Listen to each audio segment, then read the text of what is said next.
Hey, you. Welcome back. Go ahead and get grounded in the body and body posture. Maybe consider how it is you know that you have a body. Notice sensations of pressure, of tingling, of vibration, temperature. Feel your body's position in space, its relationship with gravity.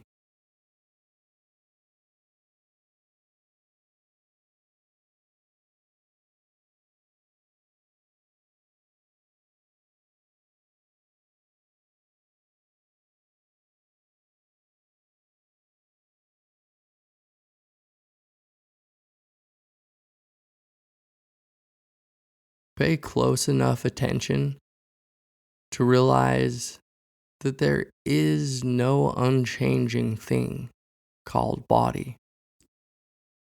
As a matter of direct experience, there's only this cloud of changing sensations.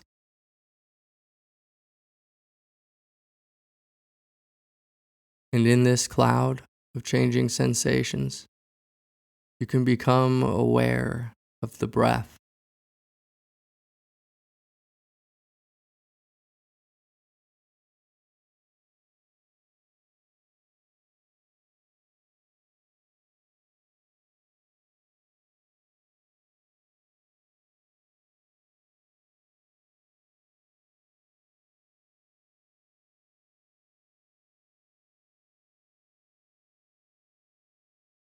Now, as you pay attention to the breath, I invite you to become interested in the felt difference between attention and awareness. By attention, I mean that sense of narrowing awareness. That feeling of shining a spotlight on some piece of your experience. So, for example, pay attention to the sensations of breathing. Feel the breath as closely as possible. And notice that there are other things you notice. Attention is on the breath, but you still hear my voice and other sounds. So, this feeling of aiming at your breath is what I mean by attention. And it's often this sense of aiming that can feel like a self, like there's a meditator in the center of awareness. A meditator up in your head, behind your face somewhere, pointing its attention out at the world or down into the body. But as you spend more time looking at this feeling of directed attention, I think the more you'll realize that it's just an illusion. For the moment, though, just notice how attention feels. Pay attention now to the sensations in your feet. Really focus all your attention there. Don't let a single detail escape. And notice that you're also hearing the sound of my voice. You're trying to notice everything in your feet, but you also hear my voice and feel different sensations in your body. Really notice that difference between attention and awareness. Notice that attempt, that effort to narrow the field of consciousness. Does attention seem to be directed by an act of will? Can you notice a connection between attention and the feeling of volition? See if you can feel into that.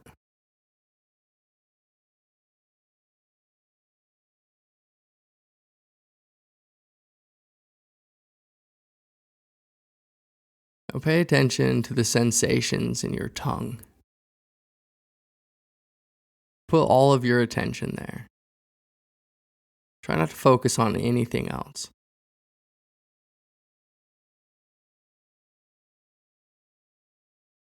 Who or what is trying to place attention there?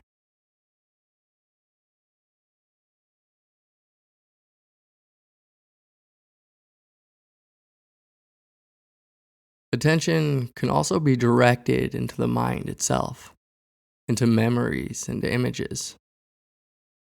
For example, imagine the front of your house or building and pay close attention to that image, however vaguely it appears.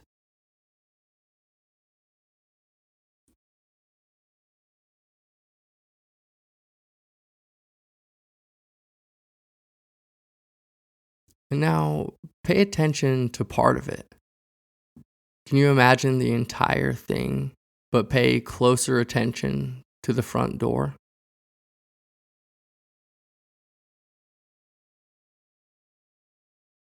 And even while doing this, you're hearing my voice and feeling sensations in your body.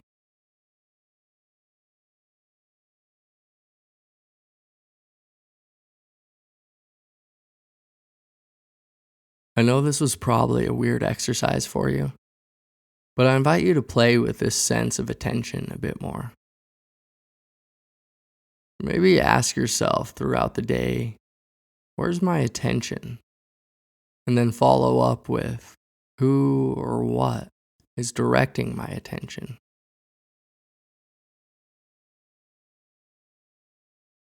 I also try to bring into awareness not just my own attention, but whatever attention is in the room. Where's my dog's attention? My kid's attention? My partner's attention? Where is attention? And what is it doing?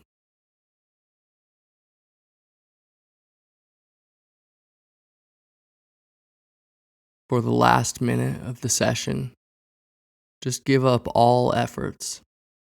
Don't pay attention to anything.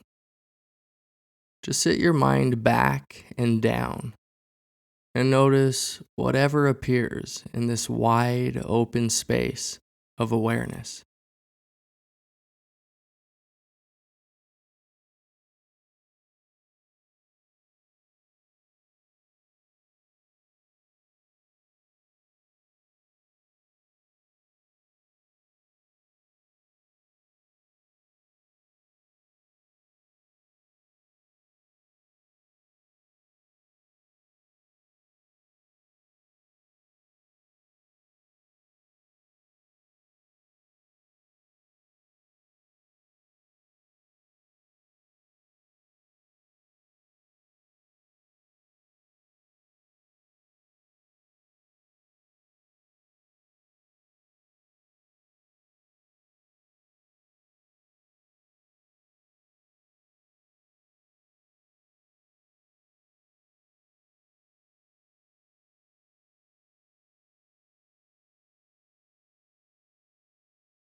Well, thank you for practicing. And again, I encourage you to do whatever you can to erase the boundary that sits between your formal practice and the rest of your life. You might even want to consider building this into your day in some structured way. Every time you change tasks, get up from your desk, get behind the wheel of your car, walk into the kitchen, or maybe you want to set an alarm on your phone to remind you every hour or two to become mindful, to check your posture and attitude, to bring more intention and care into whatever you're doing. In any case, you're a marvelous creature, and I'll see you back here tomorrow.